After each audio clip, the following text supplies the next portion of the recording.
Hi friends, welcome to Kokila's channel. நம்ம இன்னைக்கு இந்த வீடியோல சிக்கன் டேஸ்ட்ல சுண்டல் தொக்கி எப்படி செய்யறது பார்க்கலாம் வாங்க. அதுக்கு ஒரு பாத்திரத்தை எடுத்து கேஸ்ல வச்சு லைட்டா சூடான பிறகு ஒரு ஸ்பூன் ஜீரகம் போட்டுக்கலாம். 2 ஸ்பூன் சோம்பு போட்டுக்கலாம். கொஞ்சமா கல்பாசி போட்டுக்கலாம். ஒரு ஏலக்காய் போட்டுக்கலாம்.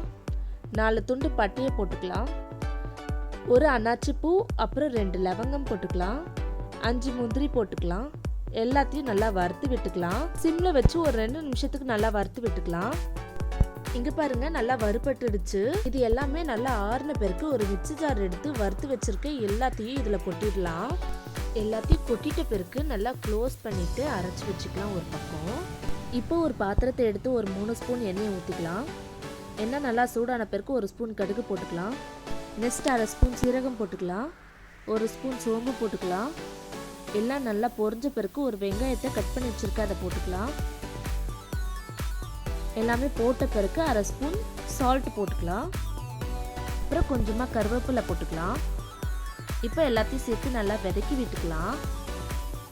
அப்புறம் 3 தக்காளி கட் பண்ணி வச்சிருக்க அதை போட்டுக்கலாம். இப்போ எல்லாத்தையும் சேர்த்து நல்லா பிரட்டி விட்டுக்கலாம்.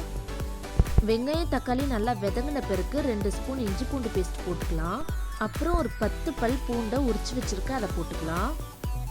இப்போ நல்லா கலந்து விட்டுக்கலாம். சிம்லேயே ஒரு 2 நிமிஷத்துக்கு நல்லா வதங்கட்டும். நல்லா வதங்கின பிறகு 1/2 ஸ்பூன் மஞ்சத்தூள் போட்டுக்கலாம். 2 ஸ்பூன் சில்லி பவுடர் போட்டுக்கலாம்.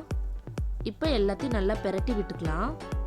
சுண்டலை நல்லா வாஷ் பண்ணிட்டு நைட் ஃபுல்லா ஊற வச்சு குக்கர்ல 5 விசில் விட்டு எடுத்து வச்சிருக்க அதை போட்டுக்கலாம். இந்த சுண்டல் வேக சொல்ல 1/2 ஸ்பூன் மட்டும்தான் சால்ட் போட்டிருந்தேன். இப்போ எல்லாத்தையும் சேர்த்து நல்லா கலந்து விட்டுக்கலாம்.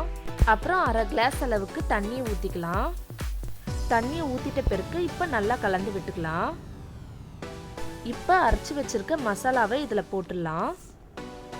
போட்டுட்ட பிறகு இப்போ நல்லா கலந்து விட்டுக்கலாம். கொஞ்சமாக சால்ட் கம்மியாக இருக்குது, அதனால் நான் 1/2 ஸ்பூன் சால்ட் போட்டிருக்கேன். இப்போ நல்லா கலந்து விட்டுக்கலாம். கொஞ்சமாக கருவேப்பிலை போட்டுக்கலாம். ஒரு பச்சை மிளகாவை 2ஆக கட் பண்ணி வச்சுருக்க அதை போட்டுக்கலாம். இப்போ நல்லா கலந்து விட்டுக்கலாம். லாஸ்ட்டாக கொத்தமல்லியை கட் பண்ணி வச்சுருக்க அதையும் போட்டுக்கலாம். போட்ட பிறகு இப்போ நல்லா கிளறி விட்டுக்கலாம். அவ்வளோதாங்க, சுண்டல் தொக்கு ரெடி ஆயிடுச்சு.